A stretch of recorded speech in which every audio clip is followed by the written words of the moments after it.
Good evening and welcome to the City Council meeting for Monday, March 17th, 2025.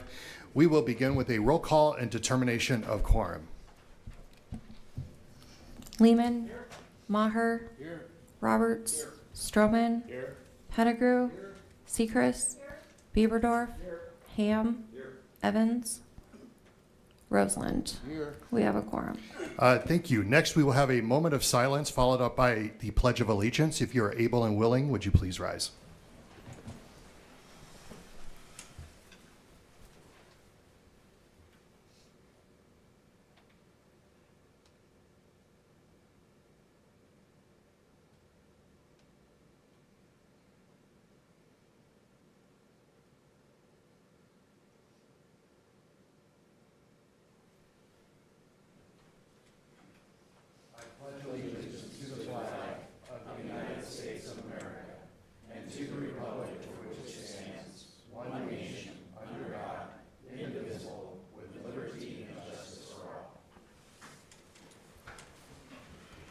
Thank you. Next, I'll entertain a motion to adopt the agenda.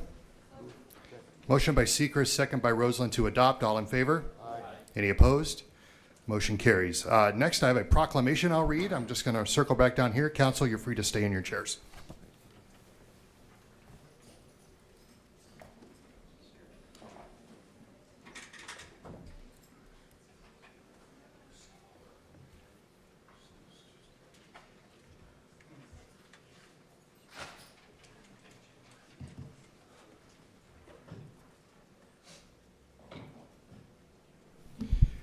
Well, it is my pleasure tonight to read this executive proclamation with regards to South Dakota Senior Games Week. It's an important event throughout our state, and we are one of many cities sharing this proclamation. Whereas the South Dakota Senior Games were established in 1984 and financially supported by the legislature for the first 2 years, since then the organization has become a nonprofit organization directed by a board of directors and executive director and funded through business partners, donations, and registration fees. Whereas the mission statement of the organization reads, we encourage better health and fitness for South Dakotans over the age of 50 with events that promote physical and social wellness in the spirit of friendly competition. And whereas the South Dakota Senior Games provides opportunities for people age 50 and older of all skill levels to compete in 19 athletic and non-athletic events and activities. Athletes can qualify for the National Senior Games on a biennial basis, and whereas the South Dakota Senior Games supports the regional senior games in the communities of Sioux Falls, Madison, Box Elder, Rapid City, Custer, Aberdeen, Huron, and Watertown. This year, the organization is celebrating its 40th annual State Senior Games in August with a softball tournament in September in Pierre. Now, therefore, I, Jason Solomon, Mayor of the City of Rapid City, do hereby proclaim March 17th through the 23rd, 2025 as South Dakota Senior Games Week. And there we go. There's the proclamation, Daryl. You can, all right, we're good. Thank you all very much.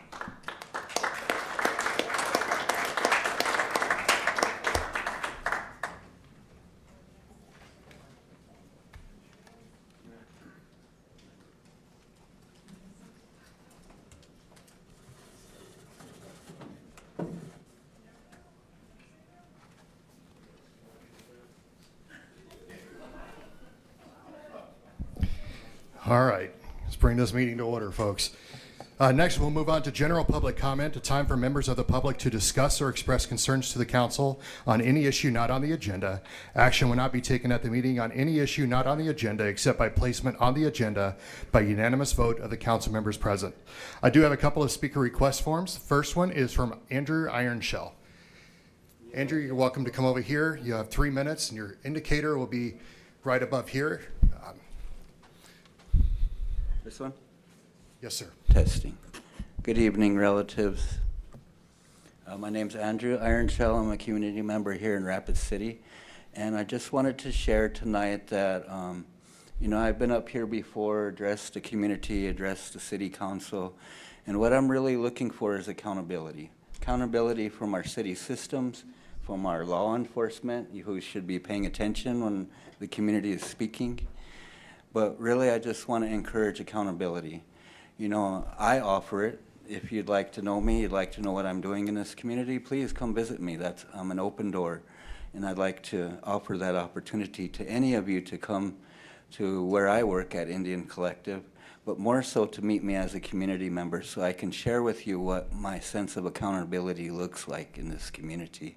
And it's just not about me, but I'm speaking for those that don't have a voice, speaking for those that may be too shy to come up here and ask to demand these things because they're our rights. So I just wanted to share briefly this evening that I hope you'll all hold yourself accountable to your actions, to your behaviors, especially to your community values. I would encourage Mayor Solomon to come join us, come visit with us. I don't know how long you've been in office, but yet you failed to sit across from us. So I open that door for you. Please come and visit. Thank you. And next we have James Bialotta. And James, you'll also have 3 minutes as well. I would like to congratulate NDN for coming out asking for accountability. But I'm going to be more specific. I'm going to tell you what accountability you need to stand up for right now. As members of the public are unaware, and I found out after a public works meeting last week, the city council was not aware that law enforcement has been allowed to mute and turn off their body cams during calls and during interactions with the public. Why is this significant? Well, you know that little attack on a veteran on their own property? One of those body cams is missing. How dare you? And what happened to the officer? Oh, he's resigned with no report. That's amazing 9 months after the fact and only a month after we brought this to city council's attention. Now I'm going to make you all aware, abundantly clear, that the city council is now aware that law enforcement procedures are allowing miscarriages of justice and hiding and tampering with evidence and intimidating witnesses. Let that be clear, because now the next body cam that is muted during a case, you are negligent, and there is no immunity for elected officials on negligence. You have a duty to bring this to the public's attention. You have a duty to cease and desist the police's procedures to hide and tamper with evidence. How dare you, you disgusting people. And Officer Hendricks, I'm not even gonna dare call you chief because you hid information from the public. And let me make this clear. I consulted with a retired Rapid City homicide detective. A use of force report is required per Rapid City's police manual. It's about 963 pages. The manual states, and I quote, "Any action other than verbal must be reported, and there is a fact sheet to fill out." And I asked him, I said, how long is a reasonable time period for that to be accomplished? He said by the end of his shift. In extenuating circumstances, by his next shift. It certainly wasn't 9 months later after a citizen complaint, after you destroyed and hid evidence. Chief, then you had the audacity to try to trump up charges and send it to another department. You fraud. You are dishonorable and you bring dishonor to this community. The dispatch log from the night in question said, and I quote, Mr. "There was Bialotta, your time is no up. Your time is up. crime." Your time is up. You Please are stop. on notice. Please You stop. are negligent for the next action. Please stop.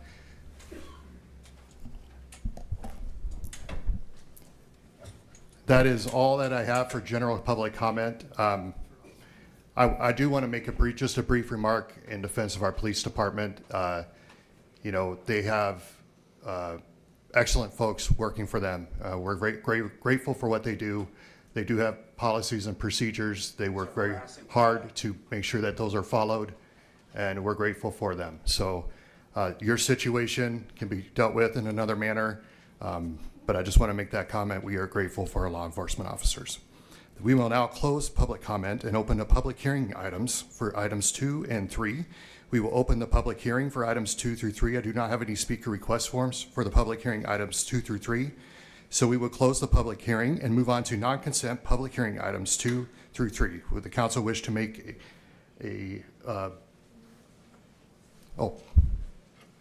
what's that? Oh, we have a presentation? Okay, good. Before you make any vote,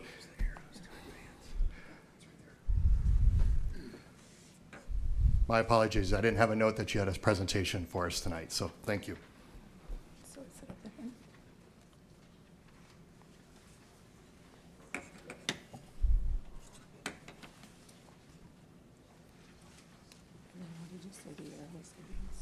Okay. All right. Good evening, Mayor and members of the council. My name is Jennifer Seatsma. I'm the Executive Director for Black Hills Council of Local Governments. And while you all might be familiar with who we are and what we do, I just want to say for the public, Black Hills Council is a regional planning district that provides technical and administrative assistance to city and county governments. We've been working here in the Black Hills since 1972, and we assist with financing and other opportunities for public infrastructure projects and community development and economic development. With that, I'd like to go through some of the requirements for the SRF public hearing. So the city has indicated through their application to the state water plan that they have a need for funding for improvements to 3 different wells located within Rapid City. This funding application will cover specifically improvements to Rapid City well number 4. And as a requirement of the funding sources that we're hopefully going to secure for the project, we need to hold this public hearing. Application deadline is April 1st. Your state water plan application was submitted February 1st, and it will be accepted on to the state water plan the last Thursday in March at the Board of Water and Natural Resources meeting. The state water plan application that was submitted did cover the work and the costs for 3 different wells, but through working with your city staff, we determined that as we seek funding for these improvements, it would be best to seek funding separately, mostly due to the environmental components that will come into play for those other 2 wells. So with that, there's 10 different criteria for the public hearing that have to be met in order for this to be a qualified public hearing for those funds. We have to discuss the need for the project, the different project alternatives that were identified and considered, the description of the project, the proposed financing, the amount to be borrowed, the revenue source pledged for repayment, the interest rate and term, the impact to the users or the customers, and then finally, if the city council decides that it is in your best interest to proceed with submitting a funding application, there's a need for a resolution, which is later on the agenda. So I'm going to hand it over. The details of the project will be discussed by City Engineer Brandon Quiet. Thanks, Jennifer. I'm Brandon Quiet, City Operations Engineer. So why this project? The city needs to fully utilize its water and its groundwater and surface water resources. There is an existing water right at this location, and although this building for well 4 is well past its useful life, we can use that water right for a reconstructed well building and put new equipment in this well. As everyone knows, Rapid City population is increasing perhaps a little faster than some of our surrounding cities. With this increased population comes increased demand. Again, the city needs to fully utilize and expand its groundwater and surface water resources. In the near term, we are approaching the maximum day demands. By 2030, we're going to be very close to our production capacity for maximum day demands. A big focus of these 3 wells is redundancy and resilience. So Can the city's water system, sustain an impact like a down well or, something taken offline for maintenance? We need to be able to withstand that type of an outage and still supply water to the citizens of Rapid City. The 2006 facility plan actually recommended that this facility be abandoned or replaced.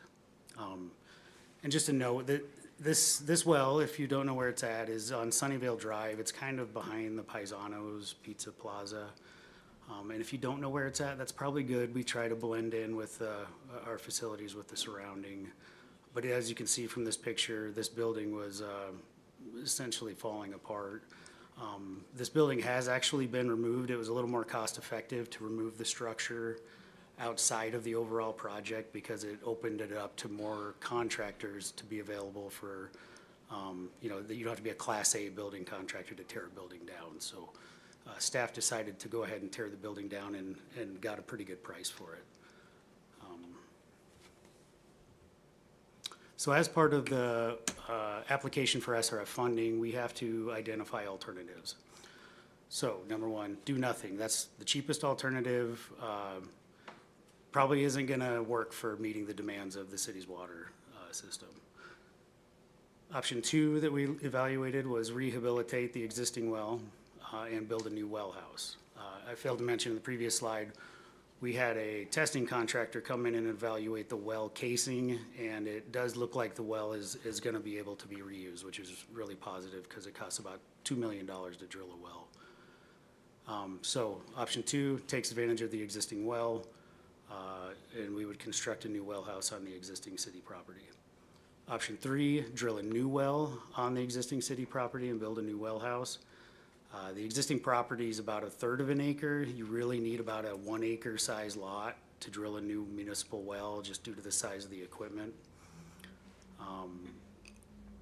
And yeah, for number three, the existing well can be rehabilitated, so we wouldn't consider drilling a new well. The fourth alternative that we evaluated was to acquire property near the pressure zones that we need to connect to and drill a new well and build a new well house. Again, this one wasn't heavily looked at because we can rehabilitate the existing well, and so that's an obvious location.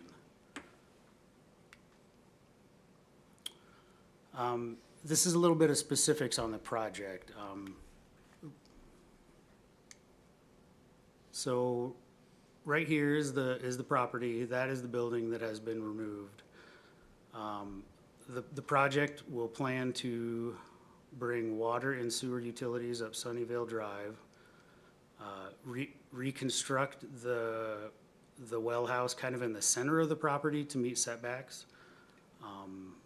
And we will also be cleaning and pump testing the well. It has a lot of debris that's accumulated on the inside of the casing.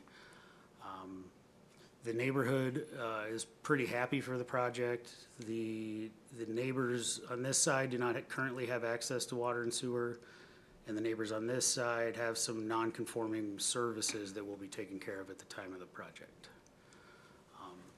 I'm gonna turn it over to Jennifer again to talk a little more about the financing package. So the current rate that the city can qualify for is 3.75%.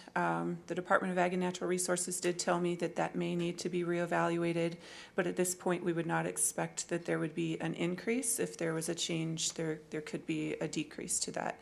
So 3.75% for 30 years, and the maximum amount to be borrowed for this project under this funding application would be $3,932,000. So with any loan that is awarded to this project, the city will need to decide how do you want to bond that loan? What source of repayment do you want? And this is actually a discussion we're hoping to have with the city council tonight and be able to answer any questions you might have. So general obligation bond requires a vote. Sales tax revenue bond is obviously utilizing additional sales tax to repay the note. A water revenue bond would be utilizing existing water revenues to repay the note, and a project surcharge also comes out of your water revenues, but it's a specific charge, And the benefit of using a project surcharge is that it does not count against the city's constitutional debt limit. And I think a lot of you have heard me talk about this before, but I just want to say, for the public's knowledge and for anybody who maybe doesn't know, each municipality has a 5%, they have a constitutional debt limit that is determined based off of 5% of the overall assessed valuation. Rapid City's constitutional debt limit is right around $506 million. With a very quick review, it looks like the city is utilizing quite a bit of that. So as you're moving forward and thinking about capital improvements and other things that you may need to borrow money for, maybe you've got large projects hanging out there that are coming down the pipeline. Those types of projects do not have an opportunity to utilize a project surcharge. And so one of the benefits of utilizing a project surcharge, even if it's only $3 million here or there, this is an opportunity that is available for water and sewer infrastructure. And so it may make sense for the city council to consider utilizing a project surcharge for some of these upcoming projects.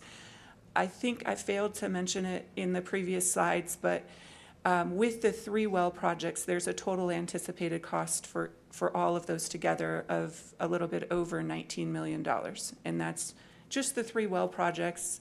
That doesn't include, maybe some of the other improvements that may be needed or coming. And so the biggest benefit of using a project surcharge is that it would not count towards your constitutional debt limit. And the reason for that is it's a designated revenue source specifically for repaying the loan. So as you collect that, you can designate a certain, whatever is needed to cover the debt service from the existing water bill from each customer and utilize that to repay the loan. I would say the only maybe downside to the project surcharge would be that there is a little bit more internal requirement from like Daniel's office. He would have to manage a separate ledger, and he has to be able to report to the state each year how much has been collected in the project surcharge account. And if you're above what is needed based off of the state's evaluation of the 110% debt coverage requirement, they would either tell you to reduce that or to pay off your loan, pay the excess towards your loan. So there is a potential you could pay that off earlier than 30 years, or you would just decrease that project surcharge. Again, that's internal. It's not hard. It's just another level of, administration that would happen within Daniel's office, but he doesn't seem to be opposed to that at all. So, and then, the impact to users is always, I think, maybe the most important thing when you're considering these projects. For this particular project, the project is already accounted for in the existing rate structure. If you remember, it was either last year or the year before, you guys went through a change in your rate structure and had adopted each year increases. And this project can be repaid with the existing rate structure. So what we would not see any kind of increase to accommodate this project. It would really just be a restructure of the existing rates. So this project would have essentially no impact to the daily user or customer. You would just have to dedicate 84, if you chose to use a project surcharge, you would have to dedicate 84 cents per customer per month to repaying this loan. Again, but there's no anticipated increase needed to cover the cost of this project. And again, the city is eligible based on your MHI for grant subsidy or principal forgiveness.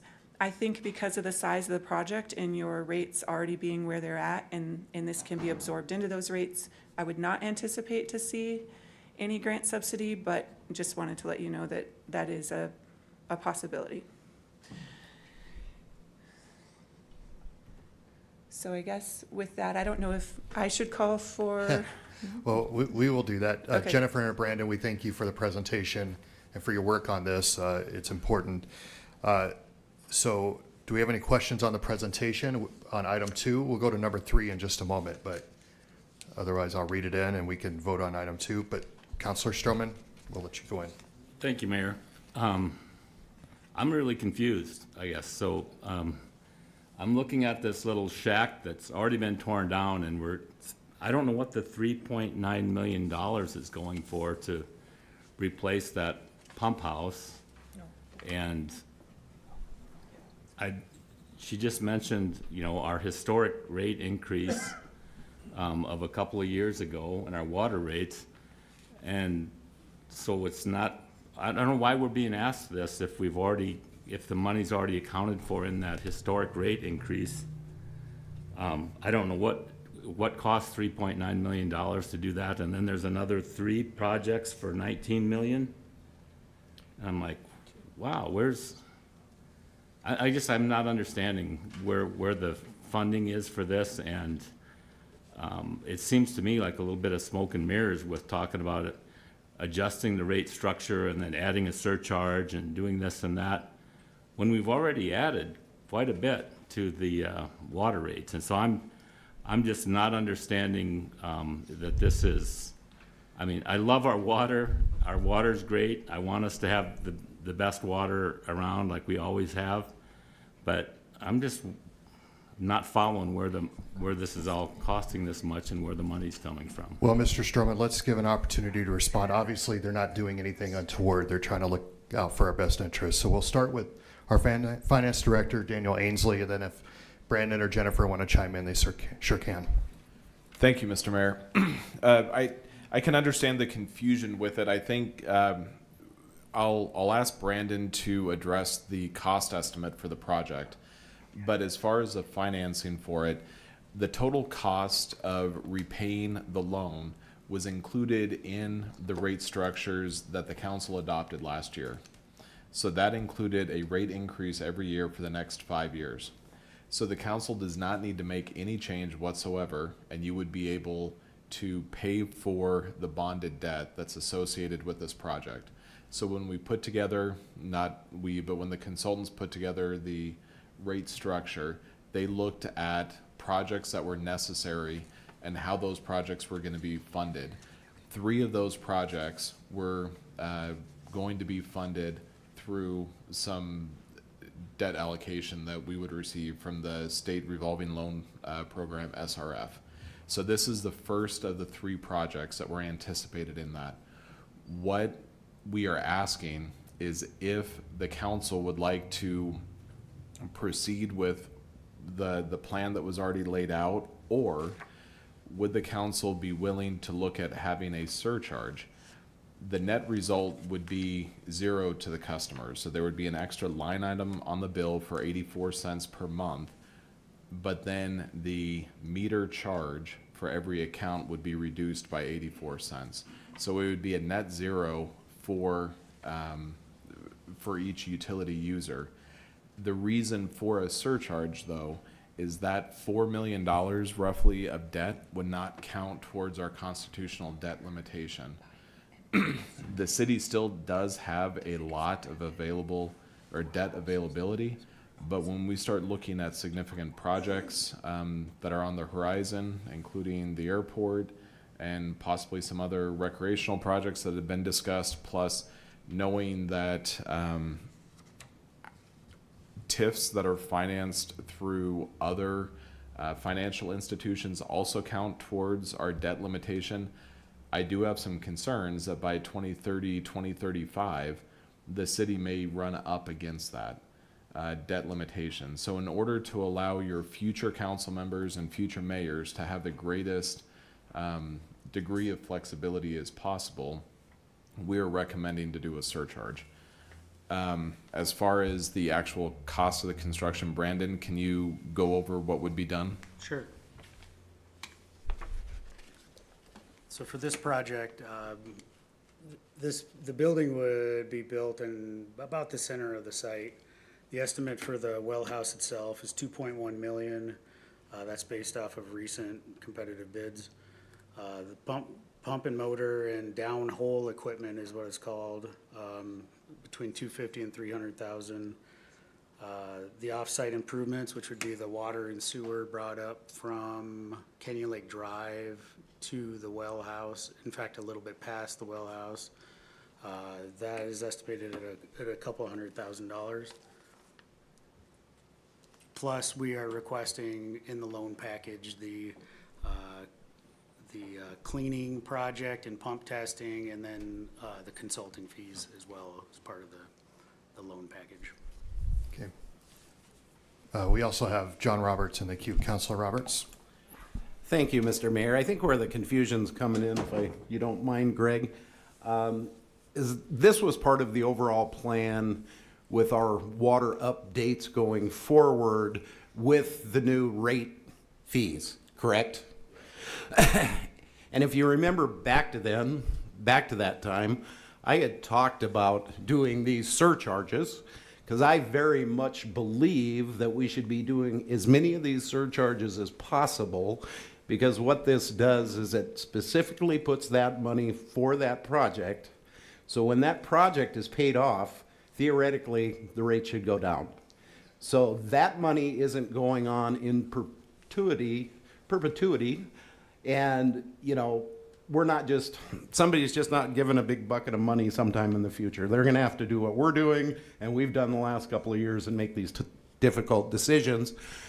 But I believe it sounds expensive until you go out and drill a brand new well like this, and this is a drop in the bucket. I mean, you start looking at some of these large municipal wells like this, and it's pretty easy to get $7 to $12 million in one well. So if we can reuse these existing wells, I think it's a very good benefit and a very large savings to the taxpayer. Thank you. Thank you. Councilor Ham. Yeah, I remember that conversation as well, and I wanted to kind of point out and underscore what you said, John, which was that these are line items, and once the line item is gone, then we don't continue that as you described in perpetuity. That's something I just wanted to make sure that was understood. And is that correct, Mr. Ainsley? I wanted to double check that. So he says yes. Okay, thank you. Councilor Stroman, you're back in the queue, sir. Thank you. I'd like to thank the gentleman for your explanation about the 3.9. I mean, I have some familiarity with well drilling in my work, and I just needed an explanation as to what we're talking about here. It wasn't just for the pump house, and I appreciate that. And no, Mr. Mayor, I wasn't accusing anybody of anything untoward, and I resent that implication. Well, I just heard smoke and mirrors, sir. So when you say smoke and mirrors, I just wanted to make sure we were clear what that meant. Well, in my mind, I wasn't making any implication of anything that was improper. Thank you. I want that to be clear. Thank you. I do just want to make one comment. We work with many communities in the Black Hills, and we have had situations where people borrow money to drill a well, and the quality and quantity of water that was anticipated did not come to fruition with those new wells. One benefit of reclaiming this well is that you know that you have the quality and quantity of water that's needed. You won't be paying a loan back for something that may not produce what you're expecting it to. And unfortunately, we do have other communities in the Black Hills where that is the situation. They're paying back a loan with the surcharge, and there's no water being pumped from those wells. So I think the dependability of new wells isn't always guaranteed. Well, thank you. I'll next read into the item number 2, acknowledge presentation by Jennifer Seisema. Did I pronounce that your last name right? It's okay. Sietsema. Sietsema. Black Hills Council of Local Governments and Brandon Quiet, Operations Engineering Manager, City of Rapid City, regarding, what's that? Oh, well, let me finish. Can I finish reading this and I'll get to you? Put this in the record. City of Rapid City regarding PW 031125-11. So I put that in the record. We'll wait for a motion and let Councilor Evans chime in. Well, I guess to follow up on what Mr. Stroman was doing, I guess we're just a little confused up here on the dais about the process, because I don't, I guess the pump wasn't primed for us to have this presentation tonight, so I think it sort of took us by surprise, because I would have expected a little bit of knowledge that, we're going to have our Public Works people coming forth, and perhaps they did it at Public Works Committee. I'm not sure. Did they do this on Tuesday last week? Just so that we know what we're talking about, because it's all a little bit confusing to see you coming and talking about a public works project for us and knowing why you're doing the presentation rather than one of our own public works people first. And I guess it's because of the funding and everything and how it works. So I think that's what was somewhat confusing to most of us up here. And because I had a hard time figuring out exactly where it was coming from as well until Mr. Roberts explained that. So just wanted to mention that. Thank you. Thank you. And it is a little bit unique, so it's understandable. All right, so I've read it into, all right, thank you. Motion by Roberts, second by Lehman to approve. All in favor, or acknowledge, excuse me. All in favor? Any opposed? Motion carries. Now we'll move on to item 3, approve resolution 2025-020, a resolution authorizing an application for financial assistance, authorizing the execution and submittal of the application, and designating an authorized representative to certify and sign payment requests. All right, motion by Roberts with a second by Sechrist to approve. All in favor? Any opposed? All right, motion carries. Thanks, everyone. Thank you both. Now we move on to non-public hearing items 4 through 36 and open public comment for items 4 through 33. And we do not have any speaker request forms, so we will close the public comment and move on to consent items 4 through 33. Would the council wish to remove any items for separate consideration? Councilor Liebman. Thank you, Mayor. Item 20. Okay. Councilor Roberts. Item 27 and 28. Councilor Pettigrew. 15. Okay, so we will entertain a motion to approve items 4 through 33 with the exception of 15, 20, 27, and 28.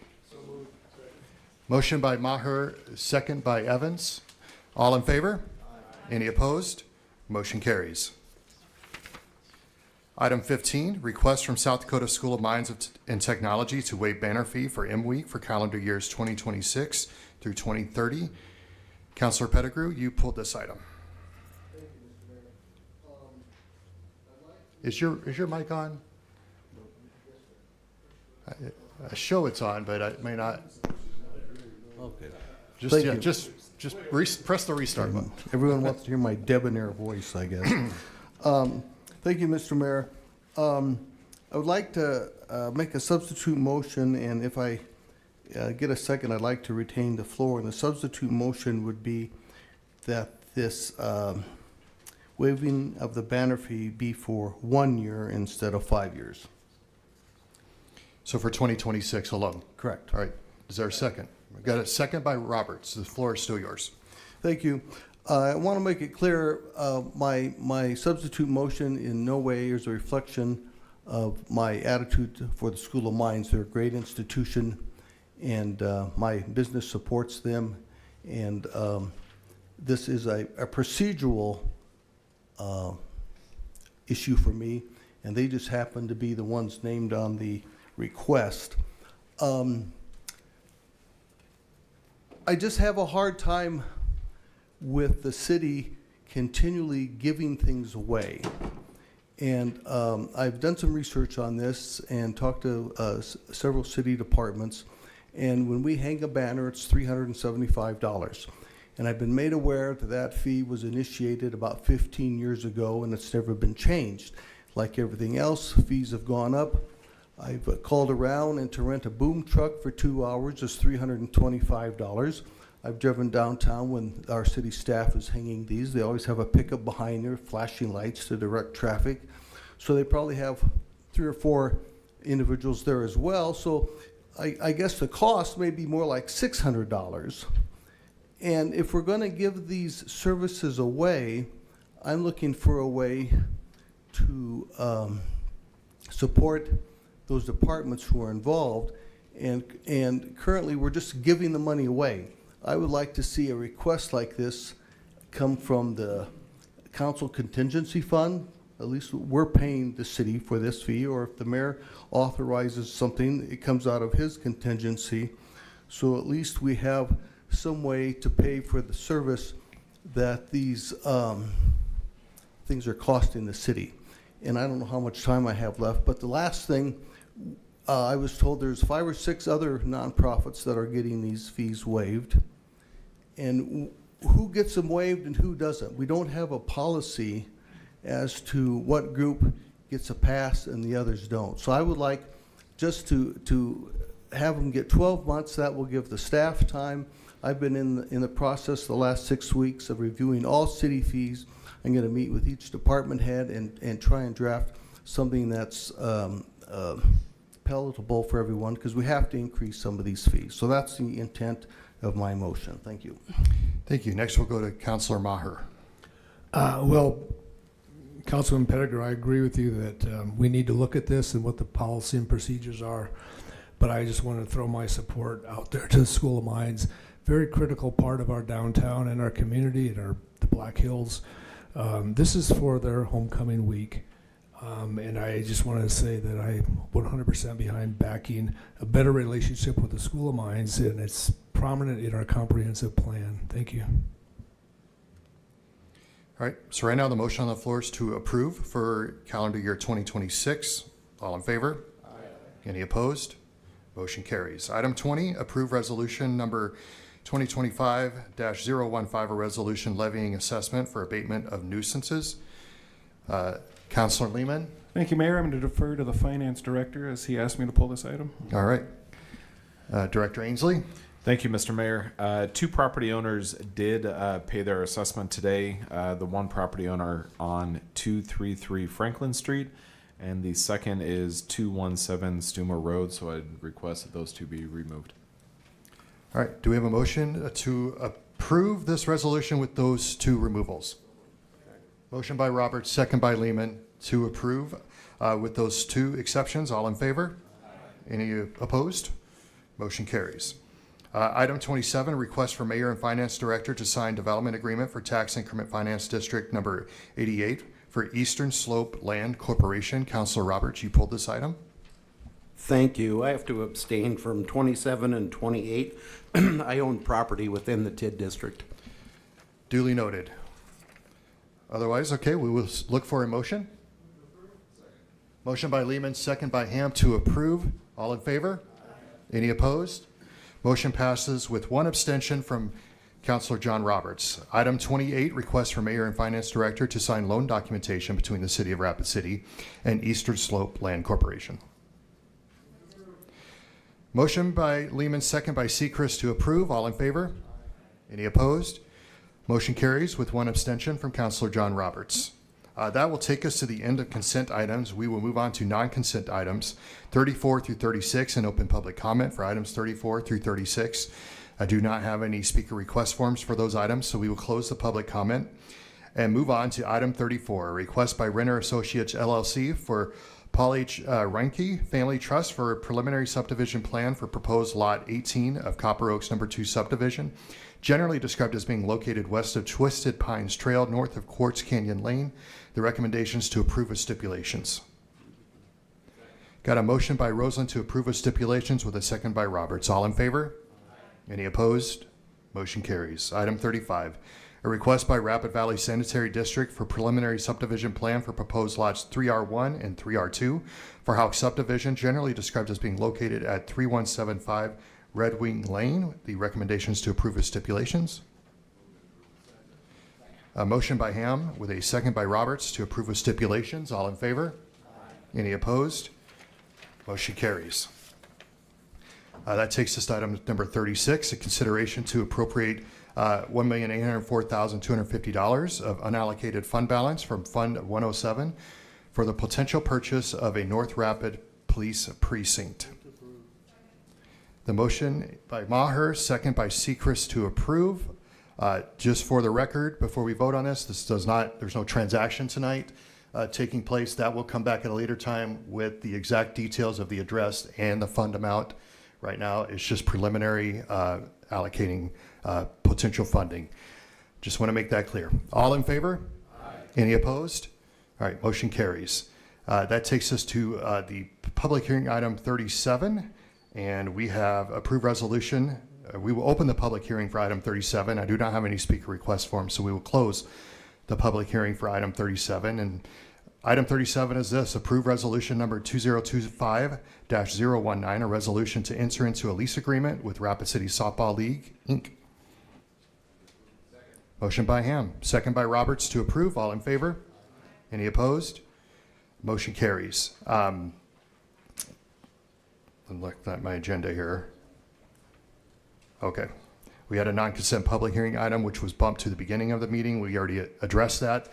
So now I will look for a motion to enter executive session for potential proposed or pending litigation and to consult with legal counsel regarding contractual matters. Motion by Roberts with a second by Roseland to enter executive session. All in favor? Any opposed? We're in executive session.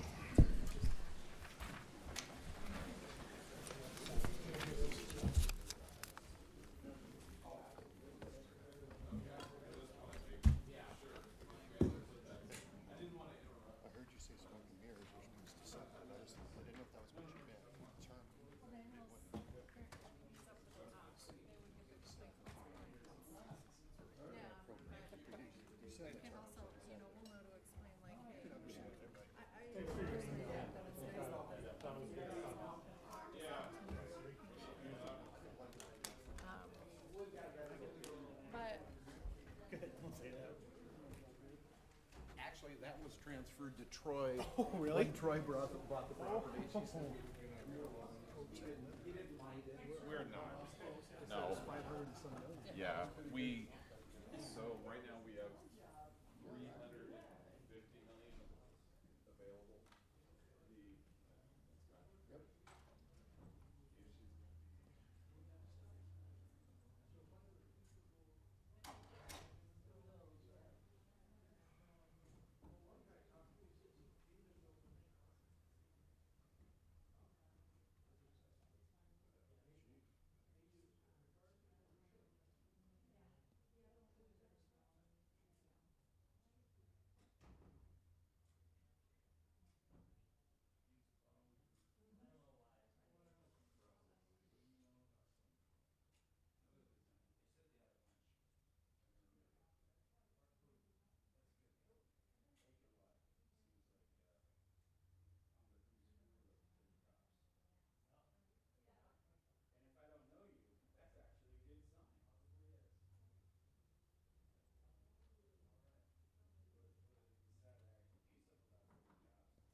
mean, no question you're a tough guy if you were wrestling through the movies, so. 2 years. I stopped college my junior year because of a girl. Oh, yeah. I went back later, but I never did sports again. In fact, when I transferred to out of college, the Division I school offered me coaching position. And I said, I got 2 years out of college. I want to go. I want to wrestle. Yeah, exactly. And they offered me a Division I coaching position. I turned it down. I was really hoping I could get to it, and then the military took me. They said, military trips.